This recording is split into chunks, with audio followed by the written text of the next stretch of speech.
As informações do programa a seguir não dispensam os cuidados e orientações médicas e de outros profissionais da saúde.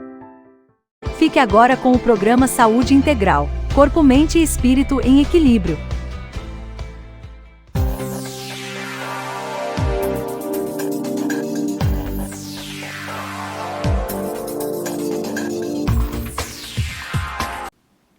Olá, eu sou o terapeuta Luiz De Vitro.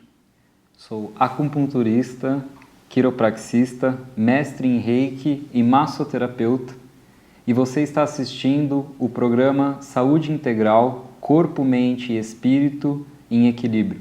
Um programa que conversa, que explica um pouco para cada um de vocês como a nossa mente e o nosso espírito podem afetar a saúde do nosso corpo físico. E através do autoconhecimento, da prática do bem e do amor próprio e o amor ao próximo, nós conseguimos reverter muitas doenças, muitos quadros de desequilíbrio e desarmonia dentro dos corpos de cada um de nós. Você está assistindo esse programa pela web rádio Fraternal e vocês podem também estar ouvindo ele através da web rádio. Então, retomando agora aqui no nosso segundo programa, alguns conceitos que nós havíamos conversado no nosso primeiro programa, nós iremos falar um pouquinho novamente sobre o princípio da correspondência, só para que vocês se recordem, e caso vocês não tenham ouvido ou assistido, entrem lá no site, deem uma procurada no nosso www.fraternal.net.br e ouçam ou assistam o nosso primeiro programa. Então, retomando o princípio da correspondência, se vocês observarem, por exemplo, a nossa célula, uma célula do nosso corpo, ela é muito parecida com o nosso próprio planeta. Na nossa célula nós temos um núcleo e no planeta nós também temos um núcleo. Na nossa célula nós temos uma camada que é a membrana e no nosso planeta nós também temos uma crosta terrestre que também é uma camada que reveste todo o planeta. Então, se vocês olharem na internet a foto de uma célula em corte e a foto do nosso planeta em corte, vocês vão ver novamente uma comprovação deste princípio da correspondência, ou seja, assim acima como abaixo. Tudo que tem o micro também tem um equivalente no macro.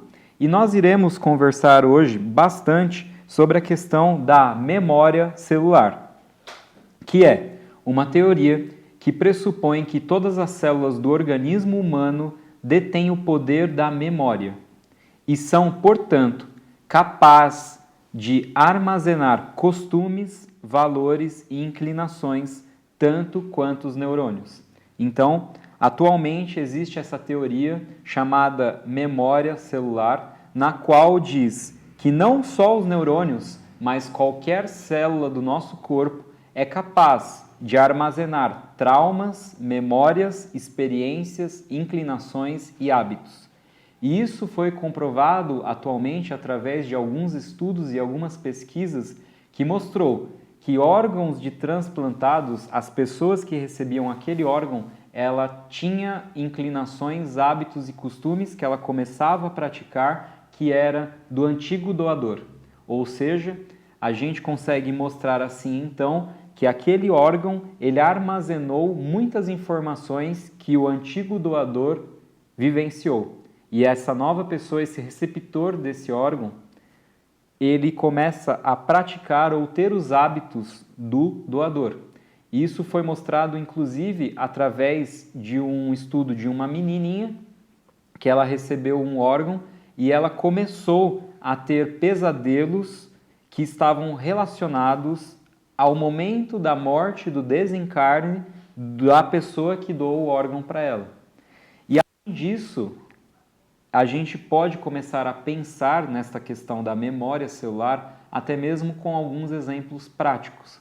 Por quê?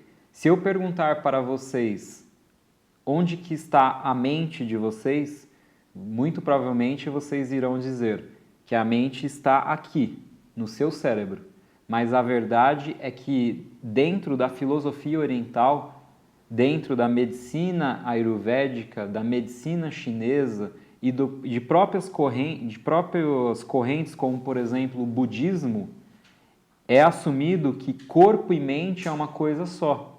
Tanto que eles dizem corpo-mente. Eles não dizem corpo e mente, eles dizem corpo-mente. Como se o corpo e a mente fosse um único ser integral e inseparável. Vejam um exemplo. Se eu chegar em uma pessoa que muitas vezes bateu o dedão do pé dela e me aproximar do dedão dela para fazer uma brincadeira, ela automaticamente vai querer afastar o pé. Por quê? Porque ali no dedão está gravado que é um lugar sensível, é uma parte na qual ela passou por um trauma. Então, a nossa mente não está só aqui na nossa cabeça, ela também está espalhada por todo o nosso corpo. Às vezes uma pessoa, ela nos toca de um jeito e vem uma memória na nossa cabeça de uma outra pessoa que nos tocava daquela mesma forma. Então todo o nosso corpo, a nossa pele, os nossos dedos, cada uma das nossas células tem memória. E o nosso corpo, ele armazena tudo aquilo que a gente vivencia. Como se o corpo fosse um HD, um registro de tudo que a nossa mente já vivenciou. E essa teoria também é muito comprovada e difundida através do nosso amigo, do nosso criador da psicanálise, que foi o Freud. O Freud foi o primeiro médico a assumir que existia uma mente dentro desse corpo e que esta mente ela era capaz de interferir na saúde deste corpo. Tanto que, através dos seus estudos e pesquisas, ele conseguiu curar várias neuroses, vários distúrbios psíquicos que afetavam até mesmo a fala ou a gagueira de alguns pacientes através da conversa, da psicanálise, da terapia ou até mesmo através da hipnose. E depois, Freud teve um aluno chamado Wilhelm Reich, um outro psicanalista que acabou rompendo com o seu antigo mestre por dizer o seguinte para o seu professor: meu amigo Freud, não é que existe uma mente dentro de um corpo. O nosso corpo é a própria manifestação, é a própria parte visível da nossa mente.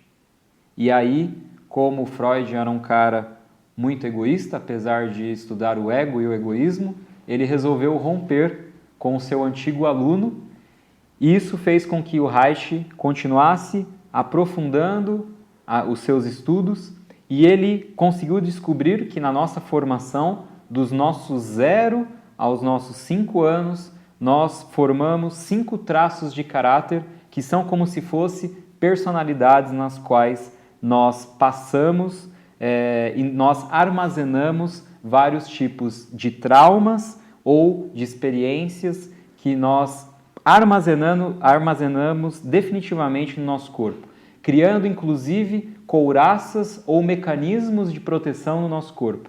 Então vejam que, por exemplo, da nossa fase de formação dentro do útero da nossa mãe até o nosso primeiro 1 mês de vida, nós formamos um traço de caráter chamado esquizoide. O que seria esse traço de personalidade? Seria que quando nós estamos dentro da barriga da nossa mãe, todas as vezes que ela se lembrou que nós estávamos ali e sentiu medo, sentiu que ela não estava preparada para nos receber, quando nós chutávamos a parede da barriga, ela fazia uma descarga dentro do seu corpo que comprimia seu útero, deixava o útero um lugar menos agradável, um lugar mais difícil para a gente sobreviver, um lugar menor, mais frio. E isso faz com que todo bebê, todo feto, pegue todo o sangue, toda a energia e envie para a cabeça. Você já deve ter visto no seu dia a dia, ou até mesmo pode ser que você seja uma destas pessoas que tem uma cabeça um pouco maior em relação ao corpo. E o corpo é um pouco mais fininho, com bastante quinas, bastante protuberâncias, o osso aparecendo. Isso é uma pessoa tipicamente esquizoide. São pessoas extremamente imaginativas, pois elas armazenam toda a energia na cabeça e muitas vezes não têm a habilidade, a capacidade de execução. Elas precisam que outras pessoas façam por elas. E o grande trauma que esses tipos de pessoas carregam dentro de si é o trauma da rejeição. Elas se sentem rejeitadas, seja pela mãe ou seja pelo ambiente no qual elas irão ter contato. Então, assim sendo, elas carregam esta dor.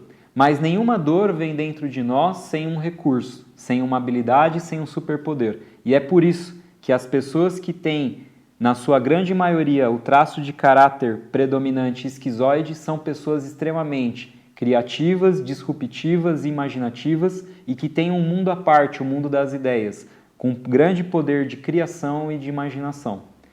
Após essa fase, vem a nossa fase da amamentação. E aí nós formamos o traço de caráter oral. É um traço no qual, toda vez que nós chorávamos, ou a nossa mãe vinha e colocava inúmeras coisas para tentar nos agradar, para que a gente parasse de chorar, ou então a nossa mãe, ela simplesmente estava muito cansada e falava, eu vou deixar ele chorar um pouco. E aí isso é o que gera dentro de cada um de nós o oral da falta ou o oral do excesso. Se quando chorávamos a nossa mãe colocava várias coisas ao nosso redor e tentava fazer de tudo para que nós parássemos de chorar, nós acabamos nos tornando o oral do excesso. E se ela nos deixou chorando, nos abandonou, e esse é inclusive o trauma principal das pessoas que têm o traço de caráter oral, nós nos tornamos o oral do abandono, nos tornamos aquele gordinho que parece que emagreceu. Então, quem são as pessoas que têm o traço de caráter oral predominante? São os famosos gordinhos fofinhos. E eles passaram pelo trauma do abandono, ou seja, eles foram sim recebidos pelo mundo, mas em seguida eles simplesmente foram abandonados quando eles mais precisavam, quando eles começaram a chorar. Quem estava ali? A mãe e o pai não estavam ali naquele momento. E aí todo o corpo deles também vai se moldando para que esse trauma seja resolvido. E aí por isso que geralmente as pessoas orais elas têm o corpo mais arredondado, porque é muito mais fácil você pegar alguém fofinho, redondinho, que parece um bebezão, do que você pegar alguém magricelo, cheio de quinas, que já é o esquizoide. Então você pode ver que as pessoas elas vão se moldando devido ao trauma que elas passaram e tudo vai sendo armazenado no corpo e principalmente nas células, como nós estávamos citando, como se o nosso corpo fosse a parte visível da nossa mente. E as pessoas orais, elas não têm só o trauma do abandono, é claro, elas também têm aquele superpoder, aquele recurso escondido. E como naquela época em que elas estavam chorando, a única forma de comunicação delas era o choro, as pessoas que têm o traço de caráter oral predominante, elas se tornam pessoas extremamente comunicativas, extremamente agradáveis de se conversar. Então, não é à toa que todo gordinho, todo fofinho é brincalhão, faz piada, todo mundo gosta de ter ele na roda de amigos, porque é uma forma que ele encontrou para se adaptar àqueles traumas, aquelas adversidades que ele passou naquele determinado momento. Então, o trauma que o oral carrega é o abandono e o recurso é o poder de comunicação, de interação. E ele adora o toque, o carinho, o abraço. Então, ele é das sensações. O esquizoide é muito mais da razão. O oral é muito mais da sensação, é muito mais da emoção. E agora, nós iremos fazer uma pequena pausa, um breve intervalo, e iremos retornar para discutir os outros 3 traços de caráter que ficam armazenados no nosso corpo. E não percam que vocês irão descobrir que psicopata, masoquista e rígido, na verdade, não necessariamente são doenças, e sim traços de caráter que se manifestam através do nosso corpo e que ficam armazenados devido ao que passamos através da nossa mente.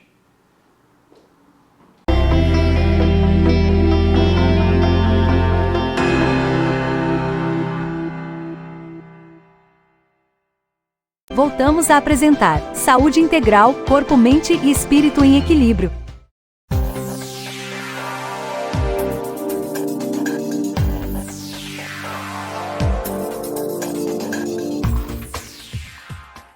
Estamos então no nosso segundo bloco e eu tenho certeza que vocês estão muito curiosos para saber sobre os nossos outros 3 traços de caráter que são formados entre os nossos 0 e 5 anos.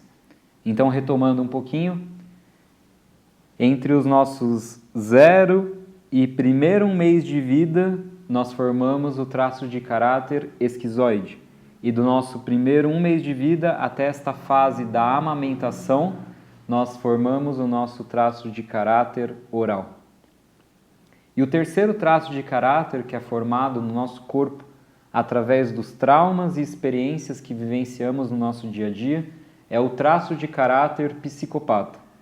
E esse traço não remete a nenhum tipo de patologia e é só o nome que o Wilhelm Reich, o pesquisador e psicanalista da época, resolveu nomear, resolveu batizar este período.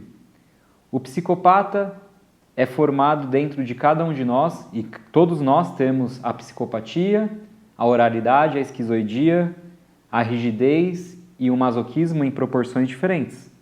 Então você que está me assistindo, você também tem dentro de si o traço de caráter psicopata. E o que é este traço de caráter? Geralmente ele acaba formando dentro do nosso corpo formatos do corpo triangulares. E por que ele vai se adaptando de forma triangular? Porque esse traço de caráter é formado quando o nosso ambiente ele deixa de ser só o ambiente em interação entre nós e a nossa mãe e também passa a ser a interação entre nós e todo o ambiente externo, todas as pessoas que estão ao nosso redor. E é quando os nossos pais nos convidam no meio da roda de amigos para que nós batemos palminha ou para que nós façamos aquela gracinha que eles tanto gostam. E num determinado momento, quando um dia nós estávamos de mau humor ou por algum outro motivo, nós resolvemos ou optamos por não fazer. E os nossos pais simplesmente chegaram e disseram assim: hoje ele não quis fazer, e deram aquela empurrada na gente. E aí nós vamos gravando em nossa mente que para conseguir algo em troca, nós precisamos fazer essa gracinha. Nós precisamos manipular o ambiente, manipular o meio. E é por isso que todo bom psicopata é um excelente líder.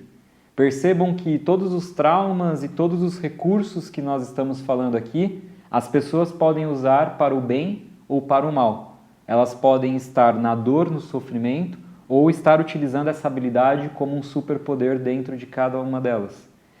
E o psicopata também é um ser extremamente racional, porque ele sabe que ele precisa articular com o meio para ter essa troca, para receber aquilo que ele precisa.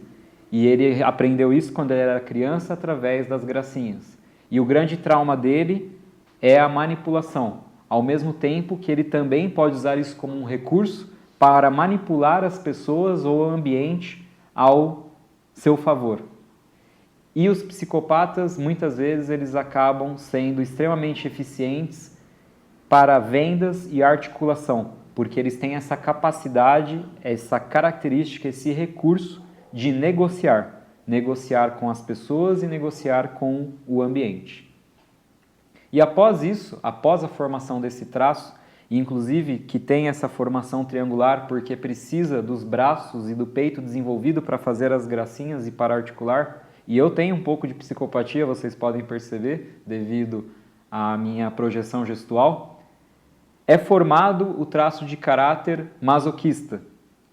O traço de caráter masoquista é formado na nossa época do desfraude. E aqui, inclusive, eu gostaria de deixar uma dica para você que é pai e está passando por essa fase com o seu filho. Uma criança ela está preparada e pronta para retirar as fraldas a partir do momento que ela consegue subir uma escada sem precisar segurar no corrimão, sem nenhum tipo de apoio. Porque isso significa que todo o controle da parte de baixo das pernas dela já está completamente formado e mielinizado. toda parte do sistema nervoso já está preparada para andar e controlar o esfíncter anal. Se você retira as fraldas da criança antes disso, ela vai sofrer o trauma do masoquista, que é o trauma da humilhação. E todas as vezes que o masoquista ele foi humilhado, foi geralmente numa roda de amigos. Então a criança ela tá lá no meio da rodinha de amigos e de repente sobe aquele cheirinho ruim. E esse cheirinho ruim é que ele novamente fez cocô nas calças porque ele não consegue ainda controlar. E aí todas as crianças começam a humilhar ele, começam a apontar o dedo para ele e falar: nossa, que cheiro ruim, alguém fez cocô aqui, não sei o quê. E aí os pais vêm e dão bronca na criança e falam: você já tem tantos anos e ainda está fazendo cocô nas calças e não sei o quê. E aí o grande trauma do masoquista é que ele foi humilhado. E que para isso não ocorra novamente, ele desenvolve um excelente recurso. Ele faz de tudo para que nada, entre aspas, desculpe o termo aqui, dê merda. Seja no sentido literal ou no sentido figurado. Então as pessoas que têm dentro de si um alto traço de caráter masoquista, elas são extremamente planejadoras. Elas fazem tudo extremamente pensado para que nada dê errado, porque elas têm medo de que as coisas deem errado, assim como aconteceu quando elas eram crianças. Então tudo é muito bem planejado e elas acabam segurando tudo. São as famosas pessoas que são aquela panela de pressão. Parece que ela está aguentando tudo, aguentando tudo, aguentando tudo. Só que quando esse tipo de pessoa explode, voa o M 3 pontinhos no ventilador e sobra para todo mundo. Por quê? Porque a pessoa quis suportar mais do que ela podia, tá? E aí ela vai formando dentro do corpo dela para se proteger um corpo todo travado, todo enrijecido, porque ela tem que aguentar a humilhação e a pressão dentro de si. Então são pessoas que têm formas no corpo quadradas. São pessoas que quando dão um sorriso não conseguem mostrar toda a arcada dentária. São pessoas que o esfíncter anal, se você olhar o glúteo da pessoa, ele é naturalmente travado, comprimido. E após essa fase, próximo aos nossos 5 anos de idade, é quando é formado o nosso último traço de caráter, que é o traço de caráter rígido, que ele é caracterizado pelo famoso triângulo de Édipo. Ou seja, é quando cada um de nós começa a perceber que o mundo é composto aos pares. Papai está com a mamãe, o titio está com a titia, a vovó está com o vovô. E quem que é o meu par? Eu estou sozinho neste mundo, eu não tenho par. E aí é quando também nós começamos a perceber que nós temos alguma coisa ali que às vezes a outra pessoa não tem. Então, se você é menino, você começa a perceber que você tem o pipi. Se é menina, você percebe que você não tem o pipi. E aí é quando a gente descobre dentro do nosso universo a sexualidade. E se você é menino, o que aconteceu foi que a mamãe falava para você que você era o príncipe da mamãe e ela acabou indo dormir na cama do papai. E se você era menina, você era a princesa da mamãe e você acabou indo dormir, e o papai acabou indo dormir na cama com a mamãe. Então, um grande trauma da pessoa que tem bastante rigidez no corpo é que ela foi traída. Ela se sente traída pelo meio ou traída pelas pessoas. Só que, como a gente falou, todo trauma armazena também dentro de si um superpoder. E aí as pessoas rígidas, elas acabam se tornando, criando um corpo totalmente harmonioso.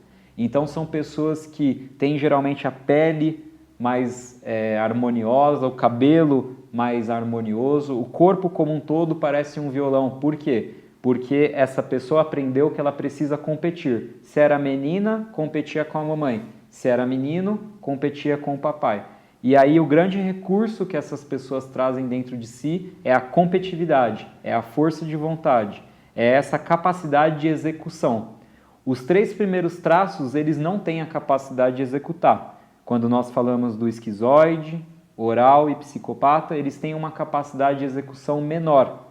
Já o masoquista e o rígido, eles têm capacidade de executar as coisas, eles não precisam que as pessoas executem para eles. A nível emocional e mental, o esquizoide, o psicopata e o rígido, eles são extremamente racionais. e já o oral e o masoquista, eles são muito mais emocionais. E a nível de introvertido ou extrovertido, o esquizoide, ele é introvertido, ele fica no mundo dele. O oral, lembra, é expansivo, ele é extrovertido. O psicopata também, ele gosta de aparecer, de se comunicar. O masoquista também gosta de ficar mais recuado, assim como o esquizoide, ele é mais introvertido. Por quê? As coisas podem sair fora do plano. E por último, o rígido, o que vocês acham? Que ele é extrovertido ou introvertido? Ele é extrovertido, ele também quer aparecer. Por quê? Porque ele precisa competir, ele precisa ser o melhor. Então estes são os 5 traços que são formados dentro do nosso corpo.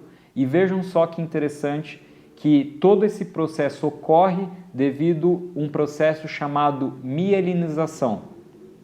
Nós estávamos falando das células e agora eu vou fazer uma conexão com o nosso tema aqui inicial, que foi essa questão da memória celular. Então, vejam que a célula do nosso neurônio, ela é composta pelo dendrito, que é o corpo do neurônio, e depois ele tem um fio que sai dele, que a gente chama de axônio. E nesse axônio nós temos uma bainha de mielina.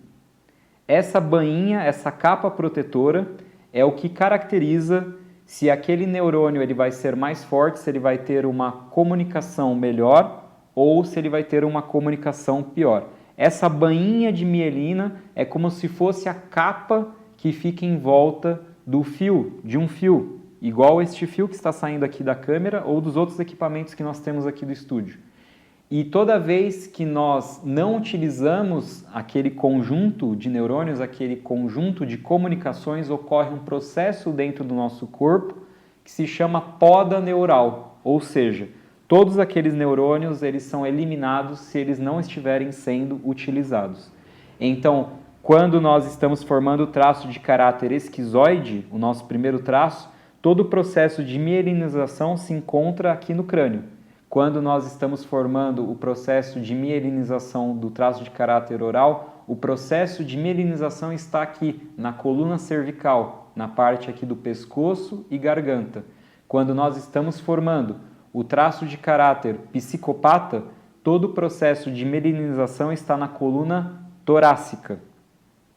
E quando nós estamos formando o processo de mielinização do traço de caráter masoquista, todo o processo está na coluna lombar. E por fim, o traço de caráter rígido é formado quando o processo de mielinização e de poda neural está realizado na região do cóccix, na última parte da nossa coluna, que é justamente onde fica a nossa parte genital. Então é assim que é formado cada um dos nossos traços de caráter, é assim que a nossa mente armazena tudo que a gente já vivenciou e através disso ela grava nas nossas células e grava no nosso corpo, de modo que o nosso corpo nada mais é do que uma parte visível, uma reprodução do que está acontecendo na nossa mente. Então, se nós potencializarmos e externalizarmos isso para os processos de adoecimento que nós vivenciamos, como, por exemplo, um câncer ou qualquer descompensação que nós estamos vivenciando em qualquer órgão nosso, dentro do nosso corpo, nós podemos associar que toda doença, todo problema de saúde, ele teve sim uma raiz mental. E acima disso, que todo processo, se não foi numa raiz puramente psicossomática, mental, a gente atraiu algo para o nosso campo de energia ou através da nossa parte espiritual, seja uma infecção ou algo do tipo, porque ali, naquela parte, já existe uma propensão para vivenciar aquela doença, aquela patologia. Então, para finalizar, novamente, eu sou o terapeuta Luiz De Vitro, estou deixando aqui para vocês todos os meus contatos e também o meu WhatsApp, que é o 11 99545 5262, 11 99545 5262. E para quem está assistindo, os meus contatos estão aqui embaixo. E eu gostaria de deixar aqui também o nosso recadinho, que é para você acompanhar este programa, você pode se ligar lá na www.fraternal.net.br e acompanhe os nossos próximos programas na nossa web rádio, na nossa web TV da Rádio Fraternal. Um forte e fraterno abraço para cada um de vocês. Você ouviu Saúde Integral, Corpo, Mente e Espírito em Equilíbrio, mais um programa da Rádio e TV Fraternal.